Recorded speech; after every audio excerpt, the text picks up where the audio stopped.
the podcast with Benny Philhauer, Tao and Arco Para. Enjoy! And I opened up that door for, I don't know, Josie to go and Mo Adu to go, and I'll have a great time in Turkey. I just poured my heart out, and Benny said, sounds like it'll be good for soccer. That's the goal, isn't it? Welcome back to BSI, the podcast. I like always, I always forget the episode. I think it's episode 6, but we are bringing in Heath Pearce on the show. A long storied career, and now he's been doing a lot of media work, and we'll get into what he's doing now. But first, I want to say a little, a little broadcasting announcement. We've been in coronavirus and quarantining and social distancing. And first, I'd like to say that whoever listens to the podcast, let's actually stay home. I think it's our duties. Everybody that can stay home, dude. Theoretically, I know that I've talked to you guys about this a little bit, but theoretically, if we stay home for 2 weeks, the virus dies if everybody stays home. I know it's not possible for everybody to do it, but the virus can't move without us moving. So the quicker we can actually adhere to these rules that I think should be almost mandated at this point, we'll be better off. And having said that, we are going to start a GoFundMe page for doctors and other professionals that are doing important jobs that can't stay home right now, that are putting themselves, in risk to hopefully give them better support and whatever they need. And I know that Ike, some of the money is also going to go to something that is closer to you. So you talk about that part. Yeah, for sure. I think it's with, a lot of things in America and the systems that are in place, the inequities that are happening in the education system. So and I know a lot of teachers are taking money out of their own pockets to, try to fund and continue their students' online program or online learning. Trying to help, teachers out that way as well. I think this whole coronavirus just, brings everyone down to realize how important, we all are for each other. I think people who have been overlooked their entire lives, from custodians who are doing a very important job for all of us, keeping things sanitary. I just think that a lot of people are out there doing, putting themselves in harm's way as well, as we're, trying to, stay home. So, I think this page is meant for them, and we will be, sharing the funds, with those that in need. So the website is gofundme.com /F/BSI the podcast. And we will put that up on all our social platforms so you guys can go on there and donate. We want to get to $10,000, build up that money. So like we said, we'll have it on there, a little summary of exactly where the money's going to. So you guys know what you're donating to. But basically doctors, other professionals, teachers, people that are having to put themselves on the line, their own money on the line, for the betterment of others. So I think, we can all do our duty as a society to help improve, where we're at today. So that's that. And without further ado, let's get our main guest on the program, and that is Heath Pearce. Welcome to the show, dude. What's up, dude? What's going on? Thanks for having me. I mean, honestly, what's up is that I'm a bit disappointed I had to wait till season 2 to get the call up, but here I am. Dude, we're working up the ladder, dude. Reality, man. We don't want to gotta have save the some good guests for season right off 2. the bat, Yeah, and then exactly. have no one else. So That's fair. Well, you're just the cherry on top right now. You have so much to prove. So I'm sure. Like I do. Yeah, I'm sure you listened to Alan Gordon's, and so nothing but expectations for you. Yeah, you've had an elite group of guests so far, and I don't know if it would have been a compliment to have me earlier as you ladder up, or if now the pressure's too high for me to actually, deliver. Nah, we followed careers pretty closely, you and I think you're gonna have some good stories to tell. So okay. All right, we're gonna get into it. We'll start the quick hitters, get you warmed up, and I'll start with this easy one. The level of recklessness in this episode will be A, how a rookie is taught to handle the media in their symposium. B, how Nigel de Jong used to go into tackles. Or C, how Alan Gordon shared stories about his wonderful time in MLS. Oh gosh, that's not that easy. I mean, hopefully all three to some degree, but let's go with the level of recklessness of Nigel de Jong, because few people might get hurt, but ultimately it all comes from a good place, right? Yeah. He makes an appearance in this podcast quite often. We always seem to talk about him. So. Yeah, Benny played with him at Hamburg, actually. I don't know if the guests knew that. I had a time with him at Hamburg, guys. All right, next question. Best DP you've played with off the field. So what does he bring off the field? Whether you can decide how you want to, give points for or take points away. And if I'm missing any DP, you can add another one, but these are the DPs that I thought of: Thierry Henry, Juan Pablo Angel, and Tim Cahill. Oh, definitely Thierry Henry. The reason being off the field, dude, he took us to London on a private plane to go see North London Derby, and put. When you say us, what is two players? Me and Dax Okay. Party, yeah. Well, listen, I don't care how he treated other people. That's not what this is about. Dude, you know what I mean? Absolutely not. This is and your Dax relationship. had just finished a long season, and we were in our usual spot of Bagatelle, having a little party brunch, and the text came through of do you guys want to go to the North London Derby? And we were like, and he's like, we were like, obviously, and we had been heavily partaking in the day's festivities. And he was like, all right, well, I need your passport information, whatever. And plane leaves at this time tomorrow, obviously out of a private airport. And so Teterboro?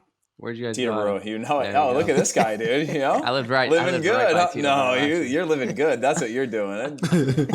Convenient to live by that, that private airport. But yeah, kind of guy that always took care of, again, mixed results in terms of how he treated probably people across the board. But for myself, people like Dax, who he seemed to have a level of respect for, he took care of us, have us over to watch, the NBA or hang out at the crib, or took us out to London for a week, put us up in a hotel, took care of us every day, sort of just gave us a great experience and footed the bill, something that we weren't going to be able to contribute to. Right. And he's a coach for Montreal Impact. Have you talked to him at all since he's been back in the league, or no? No, what the hardest part with him is that you're only a friend of his every you only last every 3 months, because he changes his phone number.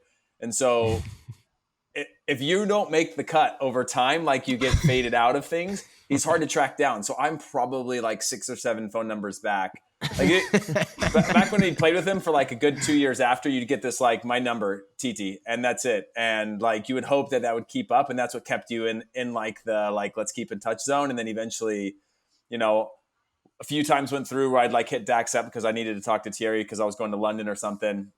And then I'd track him down and he'd be cool about it and stuff. But deep down, I know he's dude, how do I get this guy out of my life?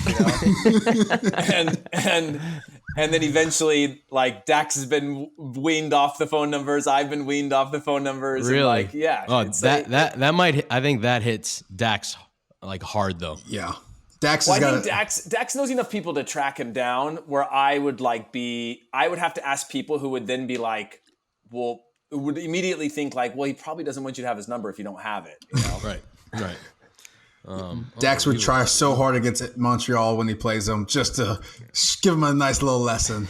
Oh yeah, I think did Dax? I think Dax did see him at some point this preseason and took a picture with him. Maybe it wasn't Dax, but make sure that you got to keep that alive, because when that PJ's fueling up and that tomorrow's that quick trip to anywhere, you're you got to keep that friendship alive. No, but Thierry's cool to us and took care of us. So, That's cool. All right. Last question for me for quick hitters. And this one's a wide open one. So I don't even know what you're going to give me on this one. It's an easy one though. Best moment of your soccer playing career.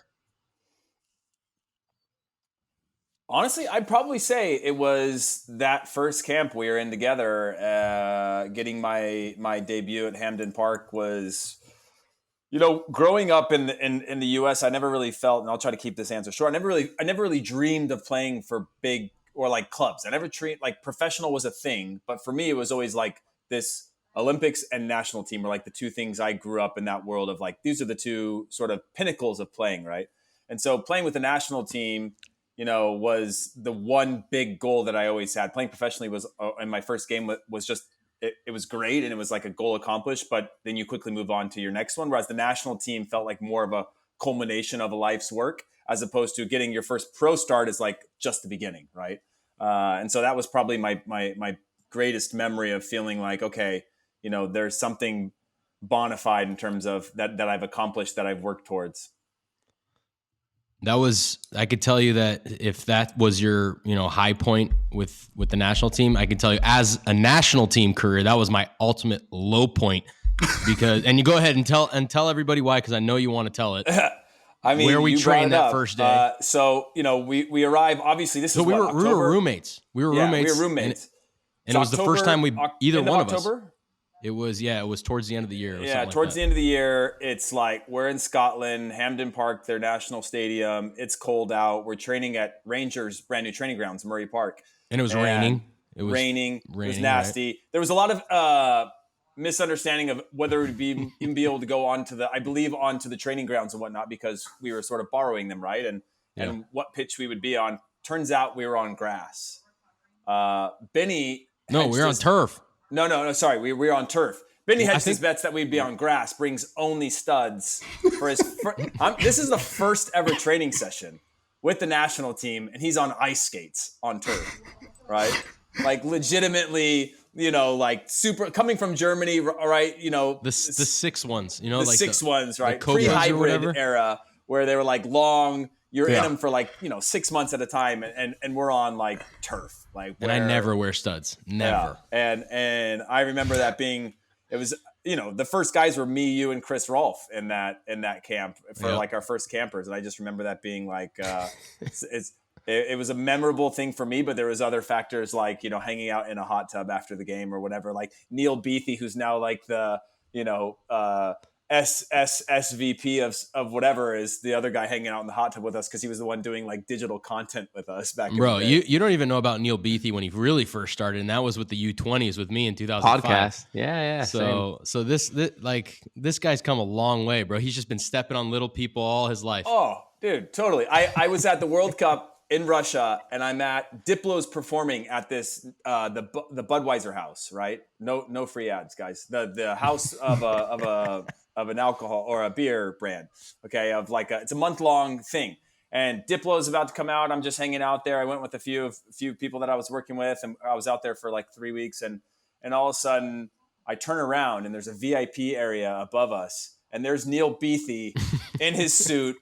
We just won the World Cup bid, so obviously they're all out partying, celebrating, and I'm down with like all the proletariat, and there is Neil Beathy, who has risen, higher than anyone else can rise, and he's up there, and I can't even get up there to say hi to him. I don't know how to get to him. We end up exchanging pleasantries, but like it was just a real full circle moment for me of how far I had fallen and how high he had risen.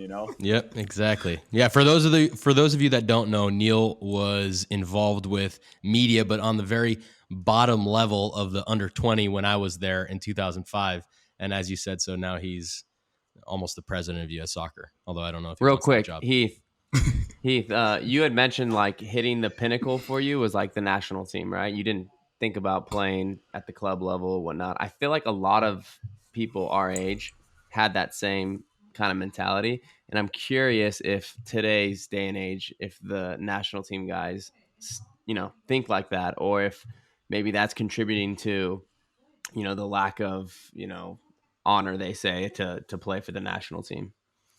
I don't think it's a lack of honor necessarily. I mean, maybe it is for some people, but I think the difference is that the dream of being a multi-millionaire is worth more than probably playing for a national team now, right? The dream of being at a mass, like I dreamed of playing at Milan or Barcelona or whatever, but me becoming a professional was like the first step in a small club in Copenhagen.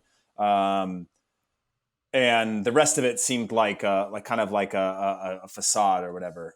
Whereas now, I think there's so much money and opportunity in the game, and players are turning pro, and their worlds are completely different than what ours were on the journey that we went on. So I think there's other things out there that can satisfy you that was, for me at the time, was only the national team. Obviously, if I had been on a trajectory to be at a massive club, that probably would have been a goal. But, growing up, you had Fox Soccer or Fox Sports World, where you get a couple games a week, and you knew of the big clubs. And if you were playing at an elite level, you'd heard of more clubs from traveling and whatnot. But it was never like the big dream for me. The big dream for me, like I remember when I was like 12 years old, looking up Olympic development program in our phone book back home.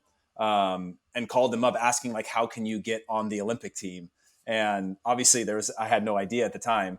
But like, that's what my dream was, is like Olympic or World Cup or national team were like these things, right? Both on the men's and women's side, because that's what we had direct visuals to from 94 to 99.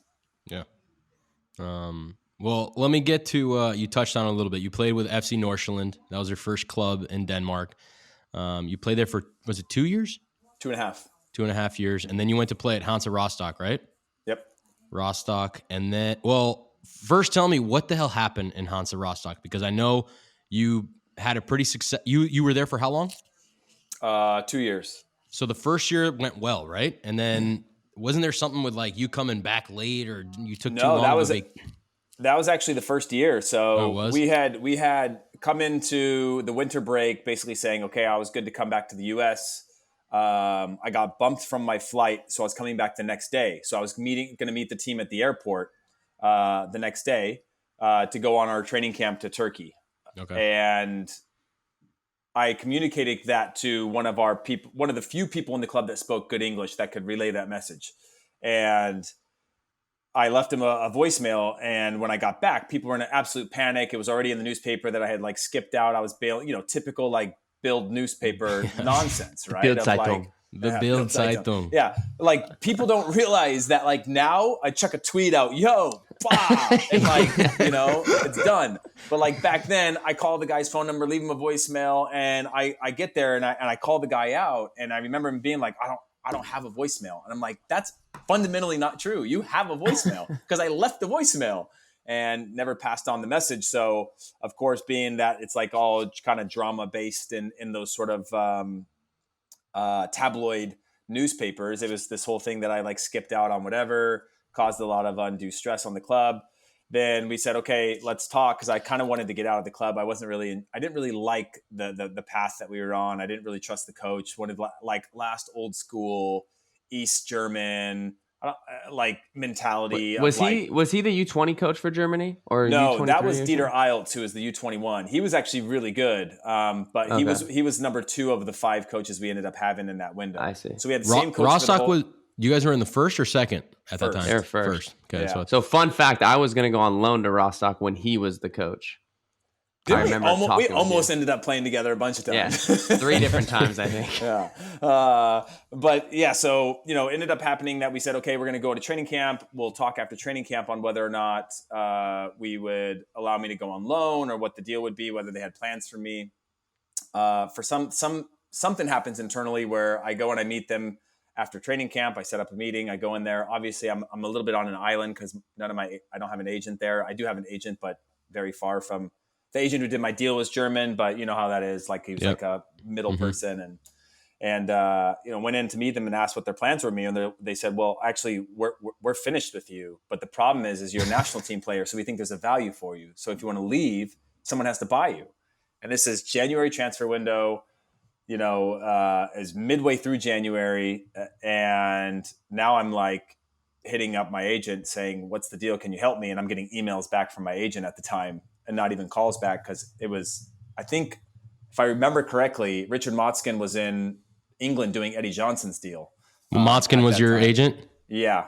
At that point. Yeah. I don't even know, dude. I had every agent. And Yeah, So, but if you're trying to like all of a sudden talk to your agent and he's super busy during the month of January, yeah, you're you got shit no out of luck at chance, that and they were point. sort of holding it against me. So they were like, basically, he's done. They went to the Bild Zeitung, like go to the tabloid that matters, and they're like, he's done here. He'll never play here again. Fast forward like 6 weeks, I'm out of the club. I'm training with the reserve team. I'm not allowed to play with the reserve team.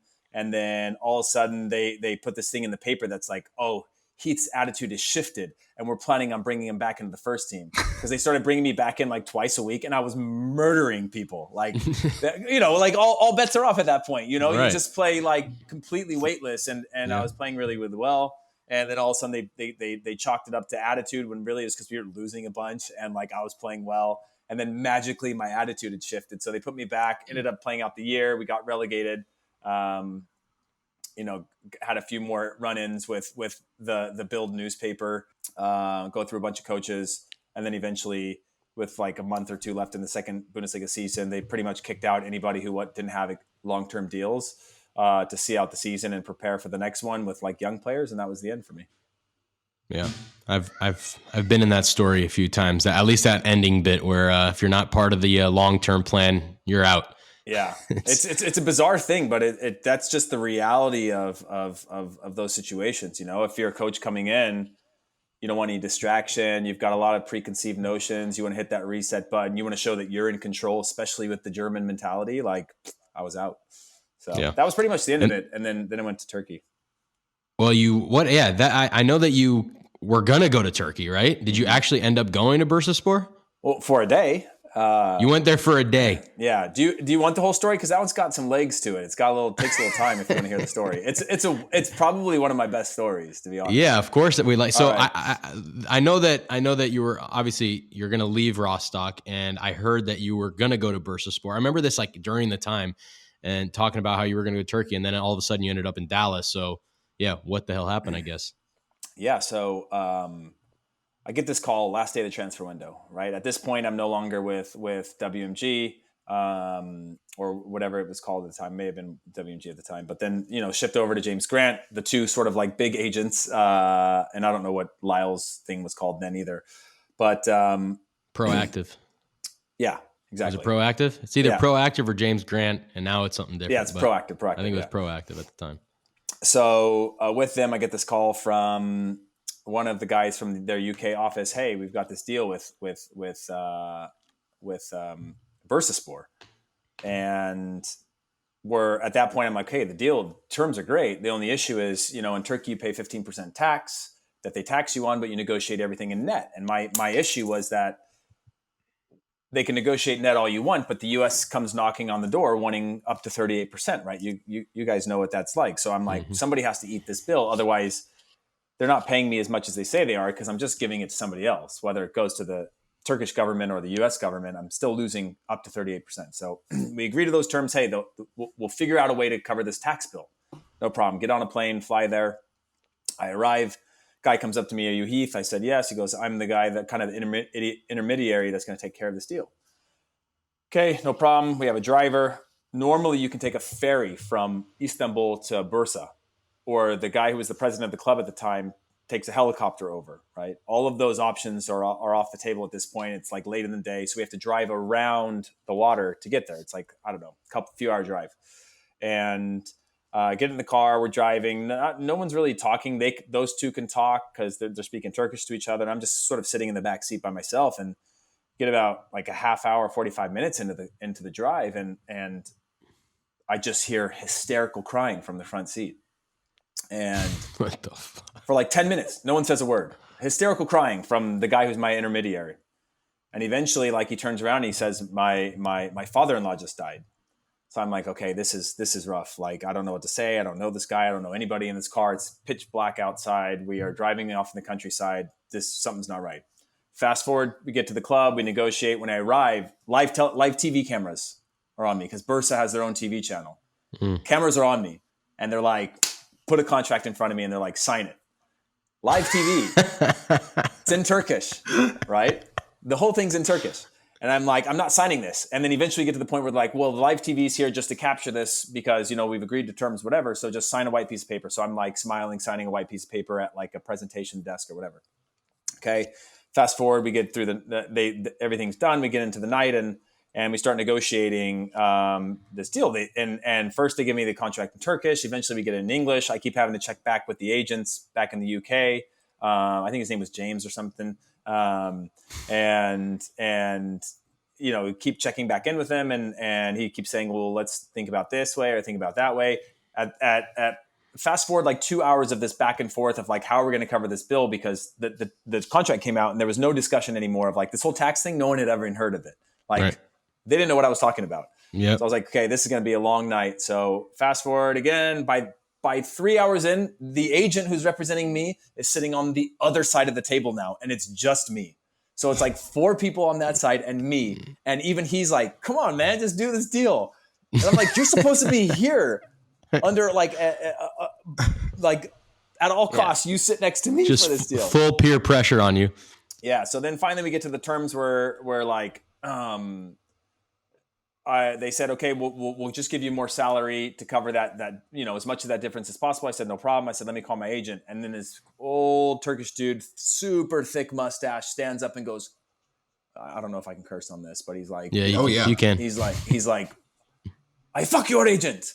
And I was like, all right, this isn't good. So I walk up, I call the agent, I tell the intermediary, this is done, dude. Like, this is not how I want to start at a new club. He was one of the old dude that was on the board of directors of Bursa. And this is like pre-Bursa, who went on to win the league that year, by the way, and then played Champions League. Like, this is a wild chain of, they didn't do that beforehand. That was the same year that I was supposed to go there. So, we end up going back to the hotel. Fast forward to the end of the night. I'm talking to like the president's son who speaks English, whatever. They're trying to figure this deal out. The agent comes up to me and he's telling me like, I cannot go home empty handed. You have to do this for my dead father. Like, at a minimum, you have to do this for my dead father. No. And I'm like, dude, this is so bad. I tell him like, I can't do this. It's all messed up. Why would I want to start a club? People cursing at me. Like, usually you want to start on good terms. You want to feel wanted. We go to sleep. We're leaving at 6 a.m. the next morning to get on the ferry. Agent comes down late. We get in a taxi. We go to the ferry. Ferry's sold out for the 7:30. So change my flight again. There's like an afternoon ferry that goes to Istanbul. So I go back to the hotel, eating breakfast in the hotel. Guy comes up to me, goes, you Heath Pearce? I go, yeah. He goes, I'm your doctor. I'm here to take you for a physical. And no one had told the doctor that I didn't do the contract. So he shows up to take me for a physical. That prompts him to call the club to go, hey, what's up? They're like, oh, the deal didn't happen. 30 minutes later, they call me. They're like, all right, let's get this deal done. So we work it all out. And I don't know if they did it on purpose or not, but we work out all the terms and conditions, sign the deal, go back to the club. Terms are perfect. They like all apologize to me. Everything's great. I go there again. You can see on the internet, there's like me holding a scarf and me wearing the jersey, me holding like next to the alligator mascot or crocodile. Like, everything's done. So then they're like, the son who goes to UCLA, I still keep in touch with son of one of like the board of directors guys, who the dad's now the president of the club. Only one who speaks good English goes, hey, we'll come pick you up for dinner tonight. And we'll go out to eat and whatever. So, he's like 6 o'clock or whatever. 6 o'clock comes around. No one's there. At this point, I'm at the training grounds. Like, they have a hotel in the training grounds. And, 6:30, nothing. 7, nothing. 7:30, no one comes to pick me up to eat. I'm like, what's going on?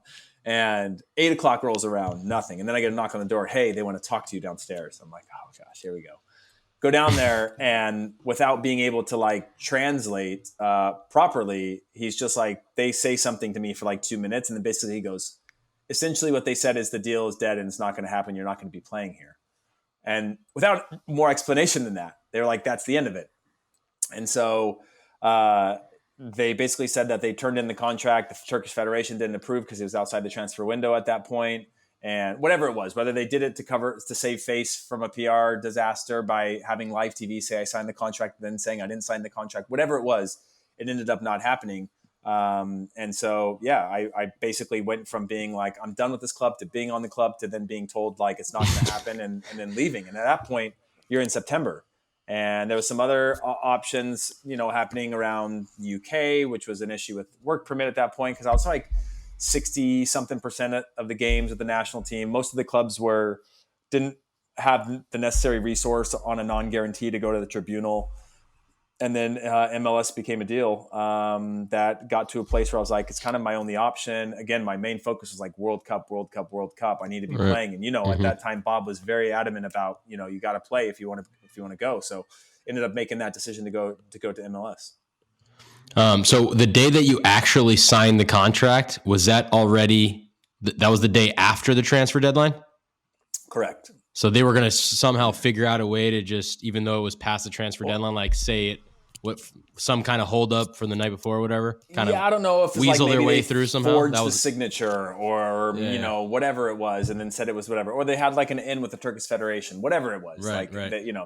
Either they didn't know or they did it on purpose or, they, whatever happened, I'll never know because I still don't speak Turkish. So I'm sure stuff like that happens and actually, gets worked out somehow, even though the signature comes in later than the deadline. So that's crazy, dude. Yeah. Bizarre chain of events and, a tragedy and like a guy I'd never met. He's crying to like being pitch black. Got me sitting outside in the middle of a training ground, like pitch black outside, calling an agent in the UK who couldn't get on a flight out.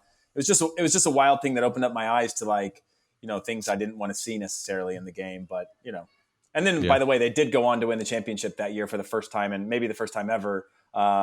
And I opened up that door for, Josie to go and Mo Adu to go and all have a great time in Turkey, Yeah, that's true. Kicked down that door for everyone and set it up. I said, I warmed them up for you. You guys go and enjoy it. You're a pioneer, dude. Enjoy You're a trailblazer. Yeah. But that led you to Dallas. And I know this guy over here, Ike. Are you going to ask him some stories about Dallas? I know you've been dying to. Start off. Yes, no, I 2010, my rookie year. We played you guys in the game. I don't even remember what the result was. I'm pretty sure we lost because no one wins in Dallas in the summertime. And we went out after the game, and I remember being around the biggest group of savages in my entire life. And I was thinking to myself, no way this is a professional soccer team. You guys went on to make MLS Cup and ended up losing, but like that group of guys that were on that team were just animals, from Breck to Avi to Bruno Gorda, like guys that people probably haven't even heard of. Can you enlighten me what those years were like? And then having to show up the next day to train for Shellis. I want to know all of the. And let me throw stories. in a true and false real quick. Did you try and purchase a limo to bring that, to have the young kids pick up the older guys in downtown after nights out?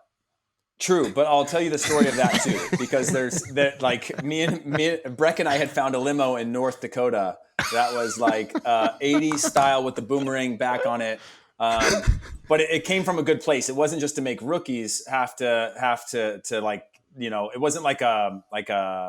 This was pre-Uber, right?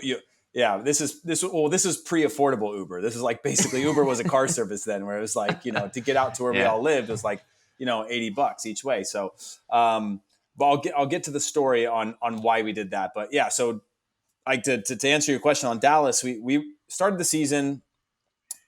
We'll go back to when I arrived, right? Like late September, we had to win 5 out of 5 to get into the playoffs in 2009.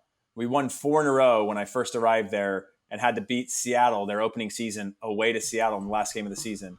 Ended up losing to them, not making the playoffs. That's the year that Salt Lake wins. Then going to the next year, we're like, okay, there's something here. There's something brewing. Brought in a couple more good players. But the underlying tone of like the savagery, it was purely because of the fact that like we were a bunch of guys who were all making good money and young. Like everyone was young, single, and earning well. So like it created a recipe for a lot of great things, but also a lot of things that fortunately nothing bad ever came of it. But we I don't know. I saw some things with my own eyes. Yeah. So yeah. So after 10 games, we were on like 10 points, right? And then we went on this like 19 game unbeaten streak. We set like 3 records of like most unbeaten on the road, longest unbeaten streak in the league, and I think those both still stand, and fewest losses in a season, which still stands. And it's basically after like 10 points. And like Shellis doesn't want to hear this part of the story, but like we all came together 10 points after 10 games, and we were like, we can either do it for him, which we know, like good guy in terms of like certain coaching things, not a great overall coach in terms of keeping the team equal and motivating the team as a group and whatever. So we just said we can do it for him or despite him. And we just kind of came together at that point. David Ferreira, that's when he just like flipped the switch of being the David Ferreira that he sort of remembered as now in the league. And we just went on this run, and we started going out after a win, right? And when you go 19 games or 17 games, maybe it was unbeaten, like after a while, it becomes like, it's like that whole like subconscious kind of keep doing what you're doing. Like what you're doing is working. Don't stop it. So, win number 2, we're like, okay, me, Dax, and Avi. Obviously, I can't say some of these people because they weren't 21. And then all of a sudden you add a person a week. And then I remember getting towards late in the season, we go and we get a win or a draw in Colorado, and we show up at a nightclub. We tell them we want the best table in the house. They're like, no, we have this reserved for the Denver Broncos. We don't care. And we roll in. And when we walk up, and then all of a sudden we're all at this table having a good time. And then 10 more like by the end of it all, it wasn't just like 4 or 5 of us. It was 16 people out in a nightclub.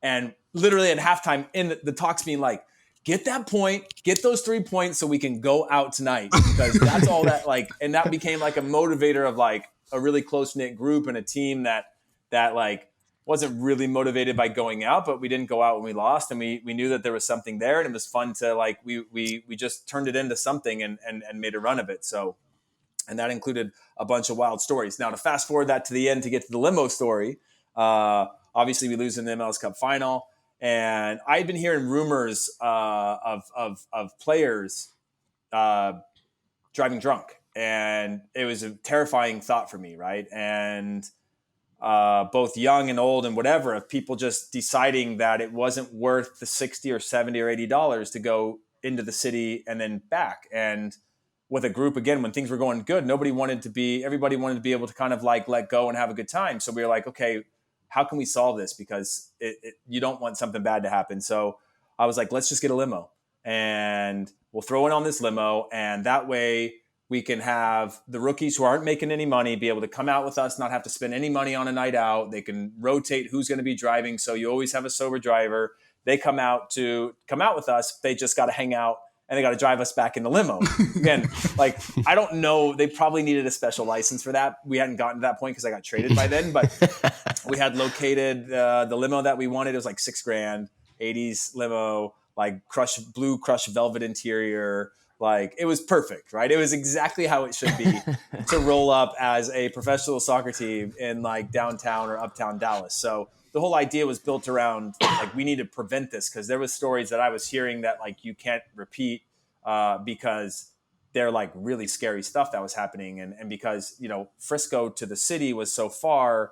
And at that time, pre-Uber, pre-Lyft, pre-Get, pre-all that stuff, it was such an expensive commitment that, and it's all relative, right? People are spending that on drinks and a night out or whatever, but it was just that, it was still that, it hadn't been like this paradigm shift of what transportation is now, right? Or like ride sharing is now. So the whole idea was to prevent that and be able to incorporate the rookies into the squad, make it so they didn't have to pay when they went out. Everything would be provided for them from like a night out. Cause we were doing like, we were doing real nights out. And I would love that as a rookie, dude.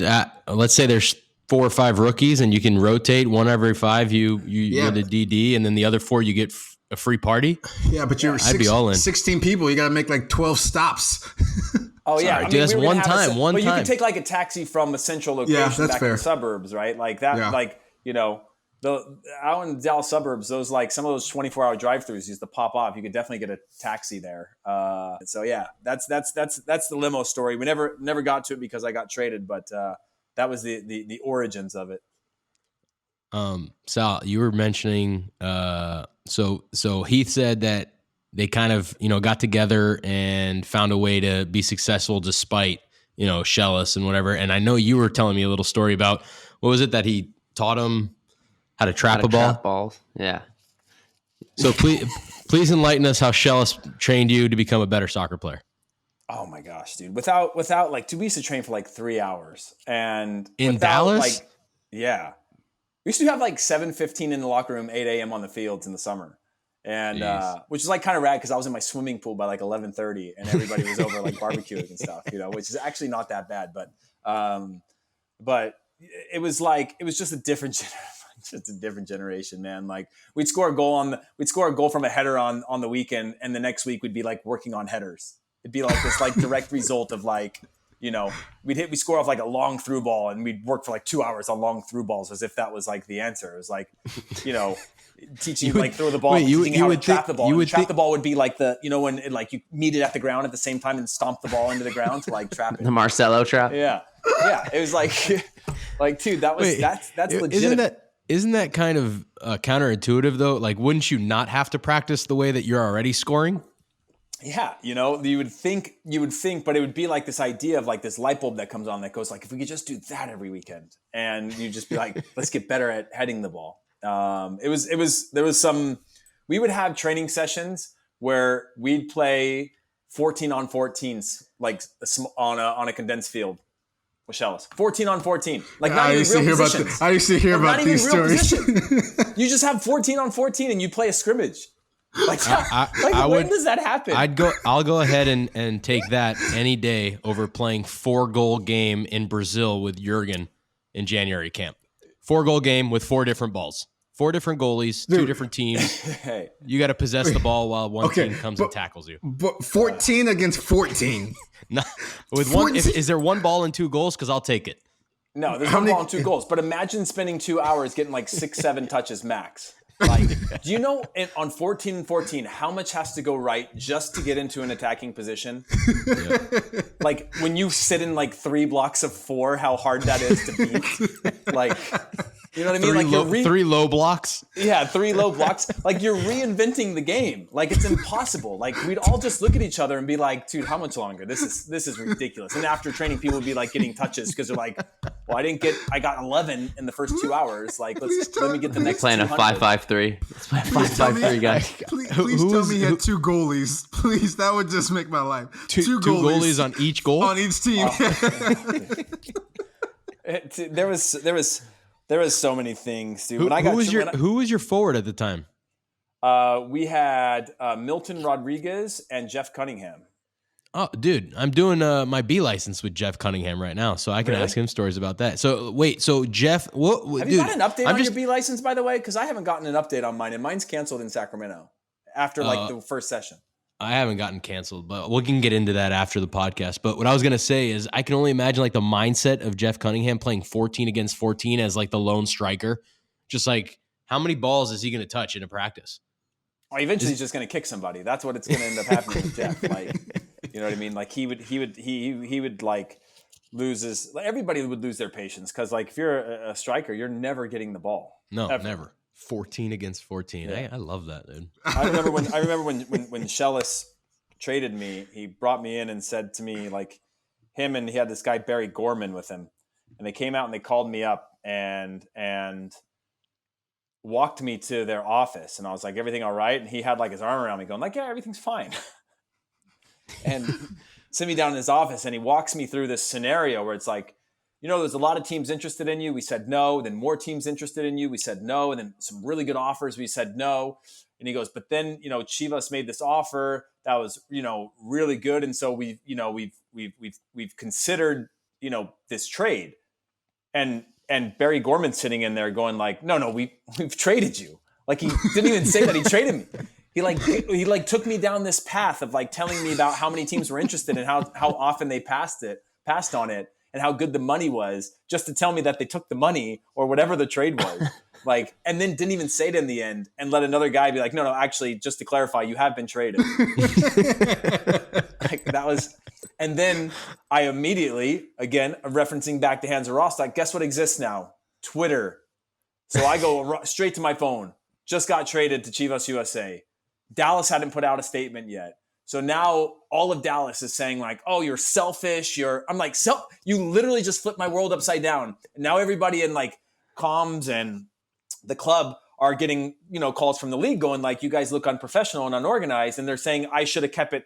I should have not told anybody. I'm like, okay, so you just told me to go to a new club and that I don't have a choice in any of this, but you're asking me to not say anything. And I was like, no, not happening.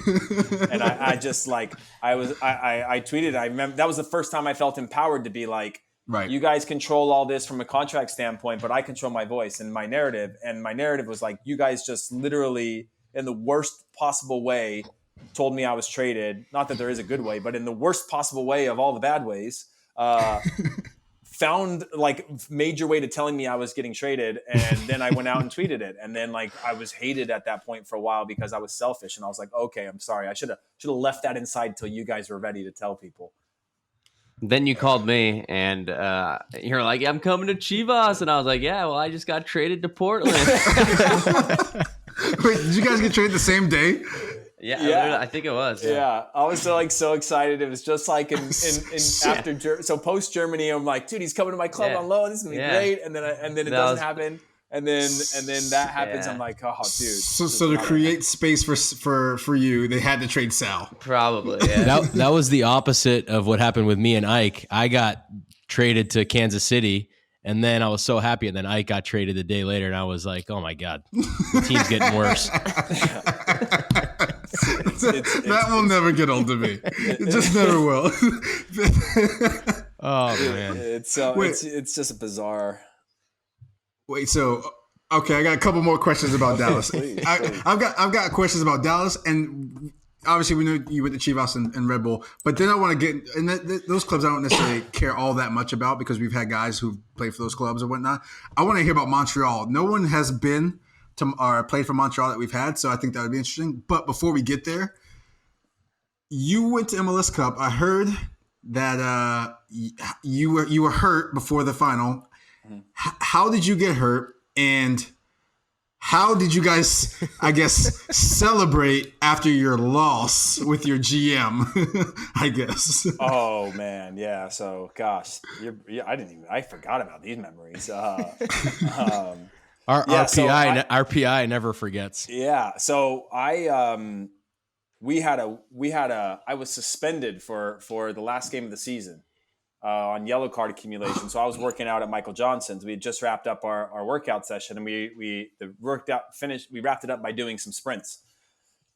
Finished the sprints. I got this young guy keep telling me he's faster than me. And I'm like, at this point I'm I don't know, I guess 20, I don't know. Well, it would have been 26 or something like that, 27.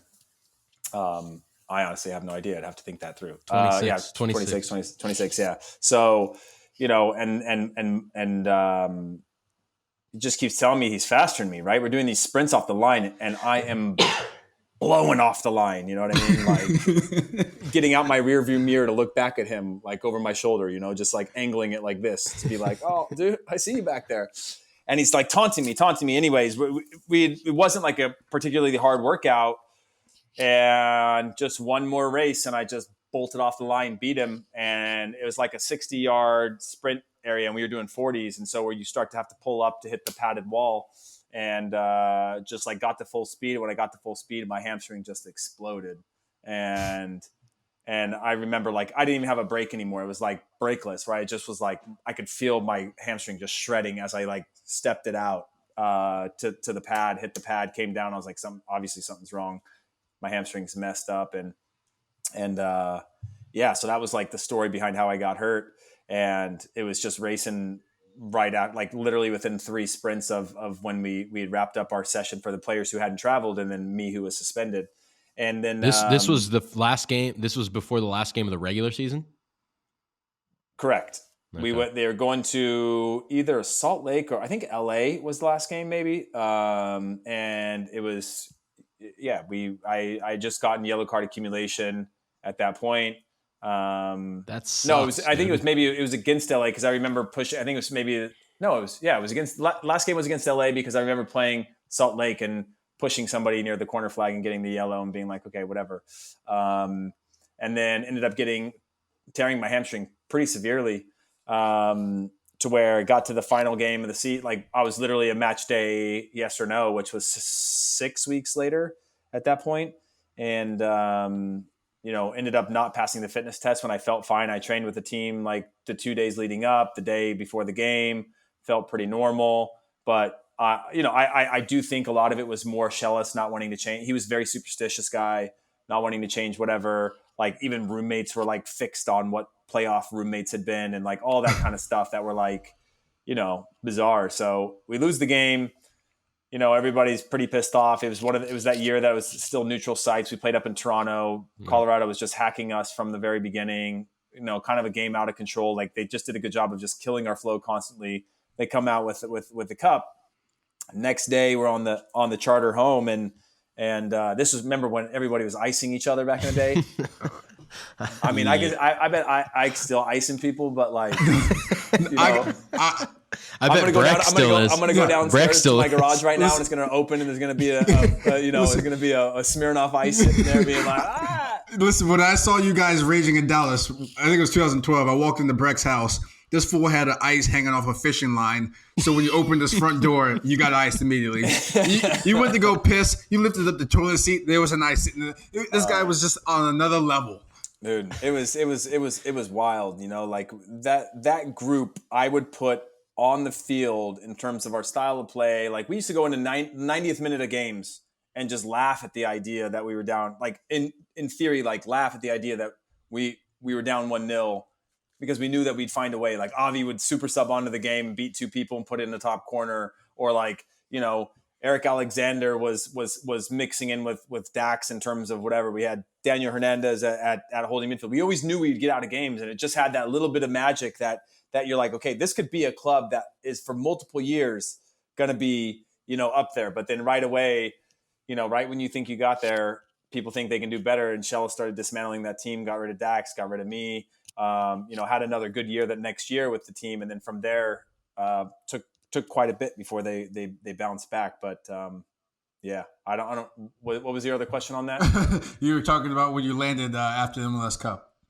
Oh yeah. So on the plane on the way back, everybody sort of like drowned in their sorrows, and our CEO, who was new to the club, got iced by, I think, Breck. I don't remember who did it, so I don't want to I don't want him that to be the hill he has to die on for that. But someone iced him, and he had to take a knee in front of the whole team and chug a giant Smirnoff Ice on the plane in front of everybody, because again, that was it was kind of a magical moment of we all felt that this wasn't the end, it was just the beginning, and obviously you don't control that as a player, but it was he got iced, like our most senior person under the Hunts themselves got iced, and he took a knee and pounded it, dude. Like it was actually pretty impressive. But yeah, that was a special year, man.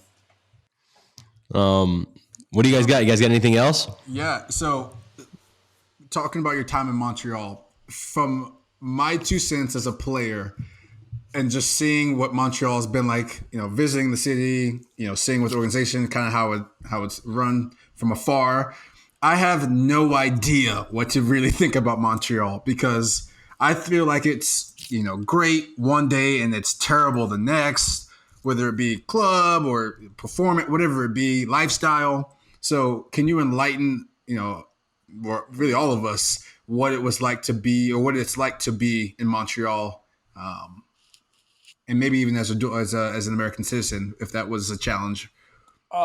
Yeah, so I lived in Old Montreal, so that was a bit of a challenge at times. You did feel very foreign, but having, once you've lived abroad, so to speak, you kind of get used to the challenges that come with that. New language, new whatever. Right. I mean, plenty of people spoke English, but there were parts of town where you did feel it was a little bit more foreign to you. The club itself, came in after a hip surgery in 2013. Was kind of like my comeback year under Frank Klopas. And I was only there really 8 months, because you're in preseason until literally the start of the season, because there's otherwise you're in one of those bubbles and there's not much competition up there, obviously. And so I didn't get up there till March, and I was out by October because we didn't make the playoffs. And my experience in that short time was, pretty wild. It was a very bizarre mix, and I think it had changed a lot over the year before I got there. But in terms of just the relationship with there was a lot of powerful players in the locker room, that had the voice a of huge ownership. Italian, right? Yeah, Huge Italian, a huge Italian contingent that had the voice of Nick DeSantis and Joey Saputo. And again, I'm just speaking from my perspective on this, but that makes it a challenge for a coach, right, to establish any sort of identity or respect within the locker room.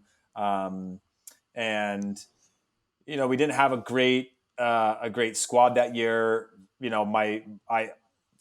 Frank Klopas as a manager, I think, struggled at times as well to he's the kind of coach that would, like, with young guys, would be, instead of just attacking a situation, he would attack the situation and then the player after, where it'd be like, instead of just being like, for a young guy, hey, you need to wake up, training started. He'd be like, you need to wake up, training started. Who the fuck do you think you are? Roberto Carlos or something? Like, you're not that kind of player. Like, just go on this like rant where a player would be like, okay, one thing's waking up. Another thing is like, do you hate me? Like, are you bullying me right now? And that sort of thing. And I even had like a heart to heart with Frank about personal attacking people on that kind of thing. And then, of course, Frank's like, yo, I got you, new contract, whatever. We'll get this sorted out soon. And then all of a sudden, I get this text: you've been left unprotected in the expansion draft. And then I get taken by Orlando, and I'm like, yo, Frank, what's the deal, dude? He's like, well, the club said none of the club said they were interested in you. I was like, of course they did. Like, are you guys friends? Like, and like, he took them at their word, dude. Yeah, that's true. To be fair, they did tell him that. But yeah, who was it? Orlando and New York City at the time. Is that who it was? Yeah.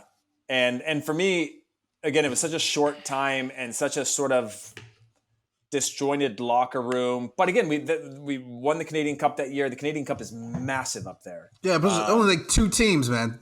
Yeah, but like, it's massive. Like, you against Toronto is a legit hatred between those two. Except when it comes to the Raptors. Obviously, everybody seems to love the Raptors now. Those two cities can't be friends till the Raptors win the NBA championship. But yeah, like, there was, that was a fun run. We had some good players up there, but it just felt, having come from New York Red Bulls, where obviously at that time we'd just gotten into a new training facility there in New York, and the professionalism was through the roof, right? In terms of the way the club was run, the transparency, all of the access and things that you had. Everything was just very transparent, and you knew where you stood. And, maybe for me, it was different because it was a little bit more humbling because I didn't have any sort of status or stature within the club or like earned respect or clout coming in. And maybe that's sort of shifted my experience, but it just felt very disorganized. We had really old, crappy training ground. And when it got bad, it just got really bad around the team. And just, again, like, the season was over before we knew it. But there was a lot of cool things about Montreal as a city and things like that. But, overall, it wasn't my most positive playing experience. That's for sure. For sure. Do we want to get into what you're doing now? Yeah. So in the middle of November, we launched 2 sort of platform businesses in the US with the backing of Richie Graham, do you guys know Richie Graham? One of the owners of, he's the largest minority owner in the league. He's the minority owner for the Philadelphia Union, has the YSC kind of academy that's there. That's that live-in soccer academy, first of its kind in the US. That's got a school, like a very progressive school and things like that. He's the one behind sort of our investment fund, which is focusing on sort of 2 key platforms. One of which is an investment and controlling interest investment in clubs, leagues, tournaments, and programs on the youth soccer side, with the overall goal of improving the soccer experience for both the parent and the player. And then the other side is an investment in media platform. So, anything from soccer agencies to channels to networks that we're building. We're building this podcast network, which I've spoken to Nino about, and some of the things we're trying to do on the media side. So all with the goal of increasing the relevancy of the sport. So those are the main things that we're focusing on. We recently acquired Kicks to the Pitch. Have you guys heard of Kicks to the Pitch? So Kicks to the Pitch is like a small agency in Los Angeles. They put on something called Association, which is an influencer soccer league here in LA. They're also launching FootyCon, which is the first sort of direct to consumer 2-day Think Complex Con, but for soccer, which was set to be at All-Star this year. And if All-Star happens, we'll have it there, it's a 2-day kind of open marketplace with everything from a film festival to different types of programming, panels, to an open marketplace where brands can buy and sell products. So that's sort of our first foray into the space. But yeah, it's backed by Richie Graham, and it's got kind of a holistic big picture view heading towards the next 4, 5, 6, 8, 10 years. That is too much information. I can't even like corral all the information. That was a lot of stuff, but it sounds like it'll be good for soccer in the future years. And like you said, once the World Cup comes through and Olympics and all that stuff. So I just poured my heart out, and Benny said, "Sounds like it'll be good for soccer." That's the goal, isn't it? That was the first thing I said at the beginning. So I'm glad you grabbed that tagline to bring it full circle. To be like, well, it sounds like it's going to be good for soccer, as you said. Hey, taglines are important, so you got a good one. All right. Well, with that, I think you're reaching the stage now where you should really strap into your seat. As you know, Ike's going to have a few minutes here to ask you some questions, and so your seat will start to heat up. And I'll throw it to Ike, and it is now Ike's interrogation. Good luck. All right, you ready? Oh God, yeah. No, it won't be terrible. It won't be bad. Actually, maybe it will. This question might be tough. Question number 1. All right. Of your time at the Red Bulls, and we're going to include Breck in this, who was the worst teammate out of this group? Kenny Cooper, Dax McCarty, Breck Shea, BWP, and Luis Robles. And these are all great guys, so you are really screwed if you're going to pick one. Is there a parameter for this? You could choose whatever you'd like for why you would choose them as the worst teammate. It could even be a personal attack on you. All right. But that eliminates Breck. Give me my 5 again. Okay. Kenny Cooper, Dax McCarty, Breck Shea, BWP, and Luis Robles. Oh, it's got to be Kenny Cooper. Gotta be. He's just way too nice. Like that. There is nice, and then there's nice to the point that you have to be the worst. You get the worst teammate award for that, because like you'd get into a game of small-sided, and like, look, you get me on 11-on-11 in training. I hate playing 11-on-11 training. You get me in small-sided, there I'm happy all day long. It's like 5v2, small-sided, these things. Kenny could not care less about small-sided. He wants to get, like, if he's getting in front of goal, he wants to get in front of goal and score goals. You put him out in a field, in a pasture with a goal, he'll just shoot on goal all day long, by himself or with somebody. And, like, he used to drive me nuts, which I've got a funny January camp story for that if somebody wants to hear it. But you keep going. With Kenny Cooper? Oh, yeah. Let's go. Let's hear it. Okay. I actually have a funny Kenny Cooper story, too. There's a lot of good Kenny Cooper. It's way back when, but... Go ahead. All right, January camp, everybody's heated, right? It's Bob Bradley's in it. Bob Bradley's pretty mad about this whole January camp. It's getting real hot. Was this the year where like the Taylor Twellman thing, and he said, like, wasn't there something where he would bring in the European guys in for the games or something like that, and the MLS guys would be there for practice and then not play in the games? Wasn't there something like that? Yeah, it was I don't know if that was the exact one, but I know it was in that period, right, where it started to feel like very like European leaning for people. And you come in, everybody's seated, we have this meeting where, Bob asks the question, and everybody knows this is a rhetorical question, right? Except for Kenny. So Bob asked this, like, all right, you give me example, like everybody's like wound up, right? Training's been crap, whatever. Bob's like, give me an example of somebody who you think's been great in this camp. Kenny raises his hand. Everybody else is like sitting on their hands, going like, I know the answer to this. The answer is that, I plead the fifth. But like Kenny raises his hand. He asks him, all right, Kenny, he goes, what is it? He goes, I think Troy Perkins. And he's like, why is that? He goes, well, you know what? He shows up every day with a smile on his face, and, he's got the best attitude. And, he just, I don't know that verbatim what he said, but it was basically all about like Troy's personality traits of him as a human and not anything to do with how he had been performing on the field. And then to the point where even Bob didn't have a real response that would have been warranted, where it's like, I disagree. It was all like character traits where you couldn't disagree, where you'd be like, oh, okay. But what's another example, where it was like that whole thing where like the room was so tense and everybody's so uncomfortable, and he raised his hand and talked about like how good of a guy Troy was. and I remember all of us being like, oh man, that was one of the more wild experiences of me, to just like the just how pure Kenny Cooper is, to like talk about. It's like his new best friend. I think they were roommates. Like his new best friend, and wanted to tell the world how cool and how nice his new best friend was. When like the right answer was like, yeah, we get it. We all suck. That's a bad camp. Like no one's training well, whatever. And that's, so I'll give you Kenny there. All right. Love it. All right. Question number 2. You have to rank these coaches from worst to first. And I'm going to throw them in there, even though I know who it's probably going to be. Schellas, Hans Baca, Frank Klopas, and Robin Fraser. Even though Robin's a tough one. I know you were only there for probably less than... He had him at New York, though, for a while. Oh, you did? Okay. Oh, yeah. I had Chivas for over a year, and then I had him at Red Bull for a year. I'm going with...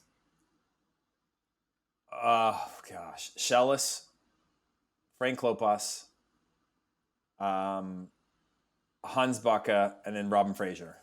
Robin is the top. Colorado Rapids feeling good about themselves. They are.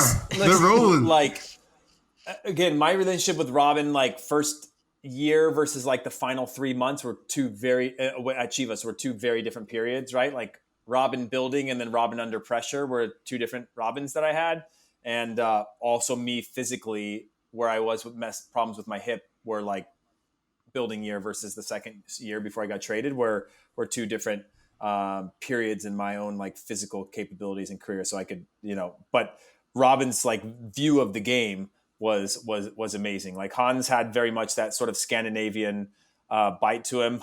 I remember Hans Baca calling me in. God, I got to tell this story too, guys. Sorry.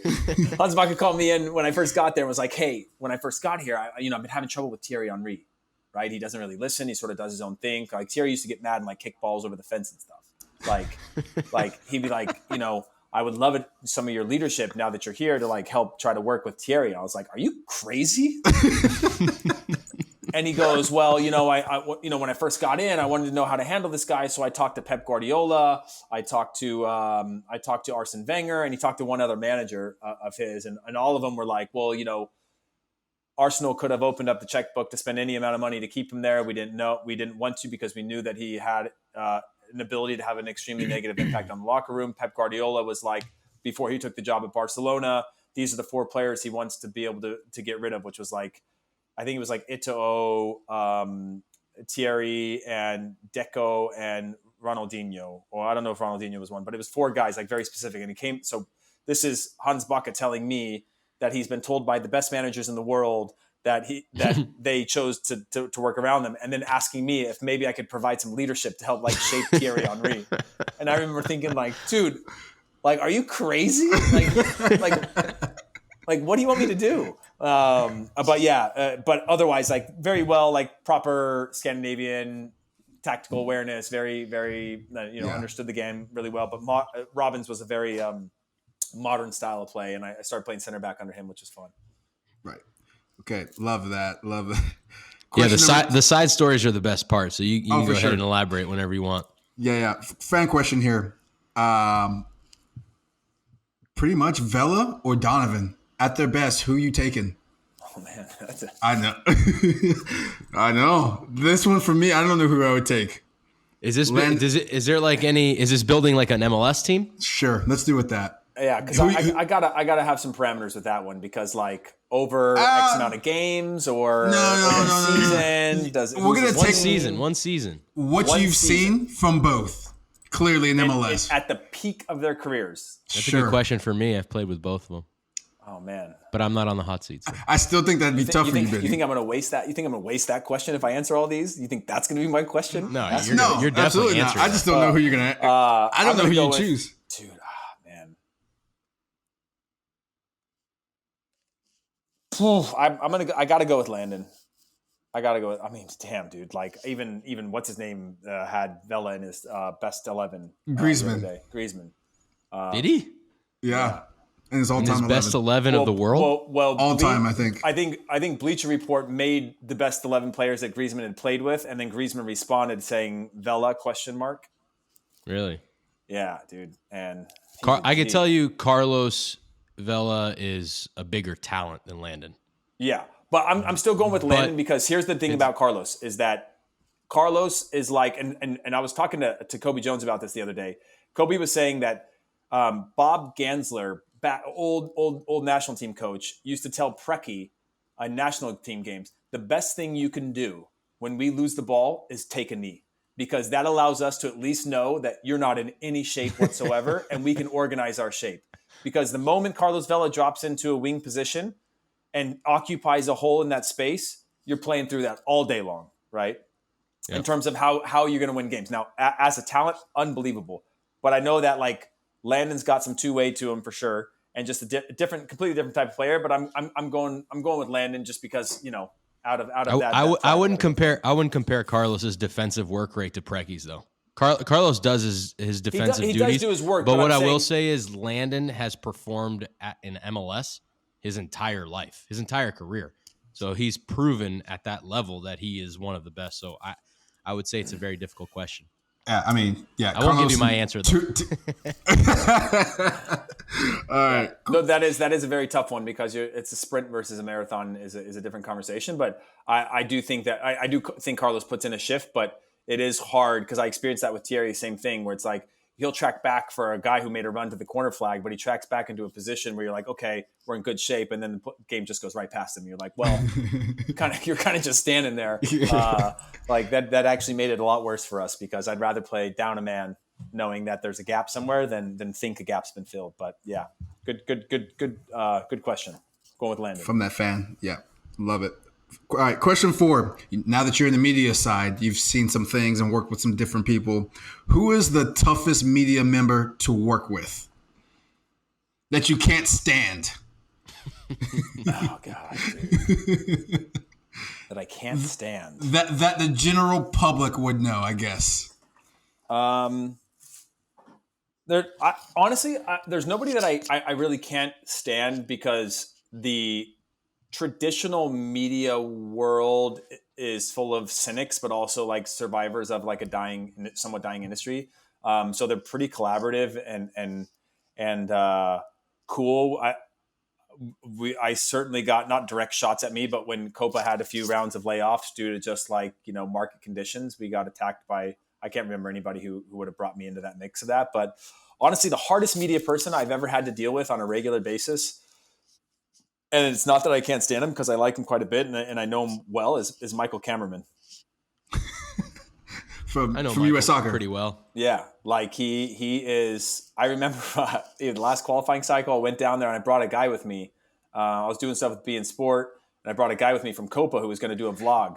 So BN hooked us up with like kind of all access pass for him to do his vlog with me on the side. And I go into the room and I bring him with me. And this kid's like got, you know, rolled up shorts like halfway up his thighs and like a tank top down in Panama, and like so totally unprofessional in the sense of like traditional media. And I remember bringing him into the hotel past, you know, hotels on lockdown, you know, saying hi to Jerry and shaking hands with security and everybody walking past into the media room. And Michael Cameron pulls me aside and goes, "Hey, what's he doing here? Like, what's his deal?" I think his exact words were, "What's his deal?" And I was like, "Oh, he's just a friend. Like he works with me. He's doing a vlog thing down here." And I remember him taking me outside and just like kind of in a very nice but like stern way telling me like, "No, that doesn't fly here. This is the national team. Like you don't just bring somebody along with you to like be like the fly on the wall." This was when? When was this? This was during the last qualifying cycle when the U.S. was playing down in Panama. Okay. Yeah. So with Bruce. It was you're gonna Bruce. It was with Bruce because I remember we interviewed Bruce while we were down there. So yeah, it was with Bruce, and I would have thought maybe with Bruce, Michael would have been a little bit more laid back, but I guess not. Bruce is the one that made a nickname for Michael that he hates, which is I can't say it. No, it's not a bad nickname. I don't even know where it came from, but also you can't call him Mike. That was another thing I learned the hard way. He's Michael, and that was something that bothered him too. I think he's working. Is it his brother that's working with LAFC now? I think it is, right? Yes, it's his brother. Yeah. But yeah, like I never had any issues with Michael whatsoever, and I love the guy, but he was the hardest on me. Period, including during my national team career. Like I had an injury, I remember in a camp, and told my mom, and my mom told a journalist, and I got a harsh talking to for like sharing information that shouldn't go outside of like our group and things like that but that was again during a different period where like Bob was still like anti social media and didn't like thought it was like a fad or a phase and wanted to like kill it. And obviously Bob, that's 10 years ago, and Bob's very different now, but yeah, he was probably the hardest one on me. Also one that I probably learned the most from in terms of like, tough lessons on what you can and can't say to the media. Thinking, as a young player, you think everyone's your friend. Yeah. All right, you're down to the final question, dude. Fifth and final question. Most annoying teammate during your season with Montreal Impact. And I know who the answer is, so if you lie, that counts as a plead the fifth. Yeah, Felipe Martins, 100%. You can put the list however you want. He was just on the call up, and they were saying how he's like the nicest guy. He actually, when I retired, he wrote me like something on Instagram and saying like, he wasn't. Yeah, I saw that. Like, and then you guys loves keep you. giving him crap, dude. Dude, he loves me, Sal. I heard loves is you, bro. The Brazilian brothers. Yeah, I heard a whisper of the Google me story into Felipe Martin's ear one time. Yeah, I think I definitely said that. I'm trying to think of what the context of the story would have been. He was going around like, yeah. I don't remember what. Yeah, you probably know the story better than I do. But him and I used to have run-ins all the time because he was so young back then too, and he had Frank Klopas' ear, and he used to drive me crazy. And he was also like a little runt to play against, right? He'd kick you and hit you and like elbows up and like just a real scrappy guy. And he was also like my next door neighbor in my building. So like it was like a wild time, and like my wife is really good friends with his wife, and like obviously I ended up being in New York and all that, but like in Montreal there couldn't like that guy used to drive me nuts back then, and obviously time passes, whatever, but like we get older and we figure things out. But what was the story? All I know is that he got into it with the Italians, and then he was chirping back and forth, and then you were just a bystander. Then you got the ball, and he murdered you, and then you were like, "What did I do?" So then you guys went back and forth, and he said you hadn't accomplished anything, and you just gave him a nice little Google me as you walked off. Oh yeah, I remember that now, because that was the day that I called him out. I said a lot of stuff that day. Oh man, I was triggered. But yeah, I remember that specifically because he came in like I won the ball from like on his shoulder after he had been like kicking a few players late on the field playing small sided, and I sort of like bumped him out of the way, and then he kicked me from behind like a swing into my calf, and that's when it turned into whatever. That play ended up on the sideline, and we just started going after it. And this is the same guy that I remember, Jermaine Jones. Him and I were speaking German to each other in the tunnel because Felipe kept chasing him around on the field, talking shit to him and kicking him every time he got the ball. So then in the tunnel at halftime, he's talking to me like saying, "What's this dude's deal, man? Like, why doesn't he just relax? Like, what's his problem?" and I was just explaining to him. I was like, "Dude, he's wound up tight. Like Felipe's wound up tight." Like that was the only thing I was like, he's wound up. He's gonna chase you around and kick you. And obviously that's a strength. I wish that I had that sort of mentality in my career. But he knew how to get under people's skin. We were playing Columbus one game. I think it was like the second time we played Columbus. Oh no, don't do the Higuain one. Yeah, did you hear that? Yeah, of course I heard this one. Yeah. So basically, Higuain's on the field, and it's right before the game, and we're jogging out to the field, and Chile, I think, had just beat Argentina in PKs, and he was just like, "Vamos Chile, vamos Chile," or something like that. Was it Copa America, or wasn't World Copa. Cup? No, it was Copa America. Where I thought They maybe, lost to him 2 years in a row in Copa America. I thought maybe it just- was in the World Cup final when Higuain had missed like that big And chance. Higuain just it is. I don't know. It was. I think his brother missed a chance or something, but Yeah. he just looked at him like he was gonna kill him. every time I hear the name Higuain, I'm reminded of like a pregame talk that Mike Pecky had when he was my head coach, and kept calling him this guy, this guy 10 Higuain. He's like, and we were like, dude, it's probably one of the few names that's difficult to say that's been said enough times via his brother that you would know it. And he kept going like, Right. and all right, and somebody's going to take Higuain. And I remember all of us being like, there's a lot of names you can get wrong, but like, you know, that's one that like has been said enough times on a global scale that you're like, you know. You don't want to know how Peter Vermees once pronounced Jabrovsky. No, wait, I was gonna say when you said Felipe, when you call Felipe? Felipe, we all would look around like Felipe?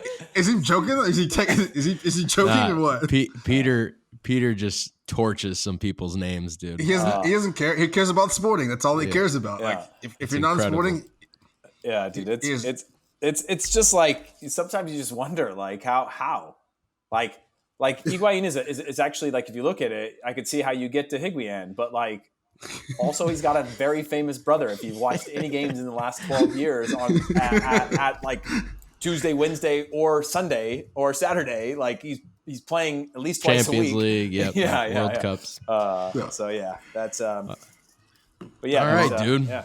you've completed it. I have a bad percentage this year. I'm like 2 of 6 or something, but you can now ask a question to any of us that we must answer. Oh gosh, dude. Oh, I should have prepped this. You should have come prepared. It's all right. We can cut some of the dead air out if you need some time for thinking. Yeah. Let me think about this here. I just don't know who to use it on. Do I get one question for one of you, right? Just for one one- question yep. for one of us. Man. I mean, you're for sure gonna take Benny or Sal, but probably Benny.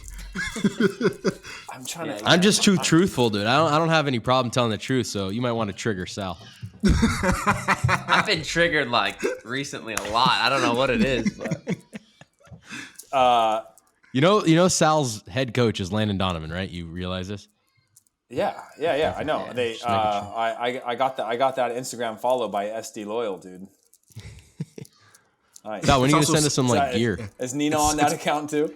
No, I was gonna say it's also Sal running the account, but no, he's not. Dude, yeah. Man, I don't know, dude. I got to ask you something Bob Bradley related. That's the only thing that I need to get something out of. Let's do it. I wouldn't even know where to start. So I guess give me your. I mean, can I ask for a story, or I just got to ask a question? You know, I just love. When I came onto this today, I wanted, Give me your best Bob Bradley impression. Well, I was like Benny. thinking about it. I was like, okay, where's been? Yeah, that never ends well for anybody except for Sasha. Sasha was too really good at it. Yeah, that was the downfall. I was thinking like, okay, Sal's in San Diego. Where's Benny going to end up? I was trying to think of like how up and down the coastline you were. You grew up in California, and it brought me back to were both of you guys in camp when we played Denmark in Aarhus. Yeah, I was. Do you remember? Did you get a talking to No. when Bob talked to everybody? No, but Yeah. I remember everybody getting talked to about Twitter. Stewie, you, Robbie Rogers, Sasha. I remember that. But the thing is that I think I remember- might have gotten a talking to. So we played Sylvania before, right? yeah. And I think I had. Honestly, I don't remember it being like. I think there was a conversation with certain players that was more like you're always going to remember it. Whereas maybe I had a conversation with Bob, but it wasn't so, gripping. But I do remember, him saying something to me like that we were California. And I know this, we know, right? We're California brats. Like Yeah, spoiled California we're just brats like, is what oh, it we is. love the sun and we like playing in like comfortable environments. And I was thinking in my head, like, that's not me at all. Like, Yeah. that's not how I feel like I am as a person. But I remember having that conversation with him. And this is what I'll always say about Bob is that I truly think that he always wanted to get the best out of every single player. Like he wanted to improve each player. Of course, he wanted to get the best out of the team.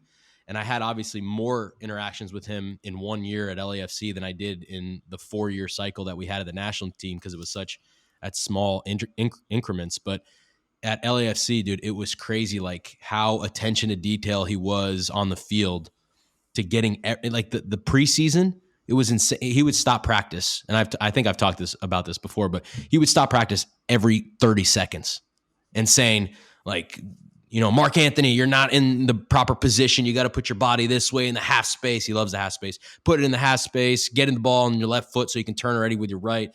And like, it was unnerving, dude. Like you never got a chance to actually play, but he would have failed his B. He would have failed his B test, dude. That's one of the things we're learning. But you start seeing like throughout the year, you start seeing guys actually like when Mark first came onto the team, Mark's like a perfect example because when he first came, I couldn't understand how Bob wanted to play him as a center midfielder because he had like these long legs and he like took, long touches and he wasn't clean on the ball and he didn't have his right movement and body shape and all that stuff. And now he's one of the best center midfielders in the league. I mean, I'm sure, Bob doesn't have everything to do with it, but he had some of it. And so, I've always enjoyed my time with Bob and I remember, having talks with him throughout those 4 years that we were with him. But I don't think during that time in Denmark and Slovenia, I got it as bad as some of the other guys. Yeah, that's the only thing I was trying to lean towards because I remember him having the talking to me, like Bob came after me a few times, but that trip wasn't one of them. Like Bob threatened to send me home before he I just would get so wound up and coming from my background with my family of just being like, talk about it, like figure it out, like ask questions, like challenge things, like not in a negative way, but I'd ask Pierre, like, hey, why don't you think that I'm in the lineup this week, but I was last week? Like asking for information, some of that was probably insecurity. Some of that was genuine wanting to get better and know, right? Like there's probably some like magic sauce somewhere in the middle of that. But I had a bunch of hard conversations, but I remember when he called me in, he was throwing all of you guys under the bus as the spoiled California kids.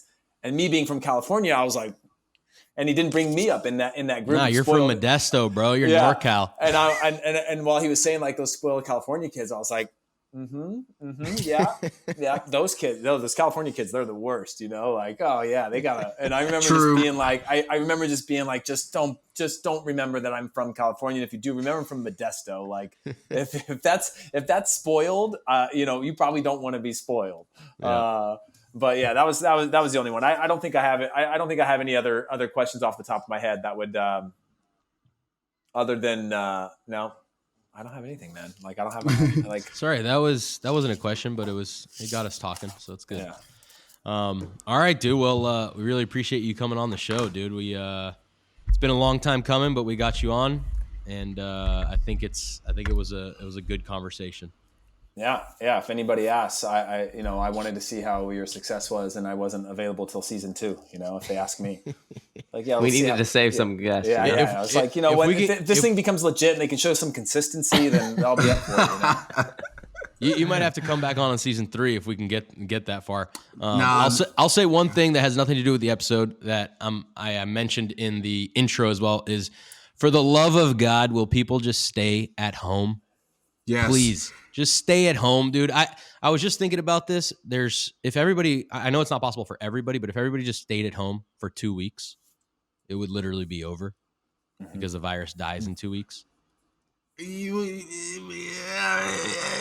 mean, in a theoretical sense, that's a theoretical sense. Theoretically, it's the truth. And so, just like I know, not everybody can stay at home, and there's going to be moments to leave. But whoever listens to the podcast, I feel like stay at home. The only thing that bothers me, possible.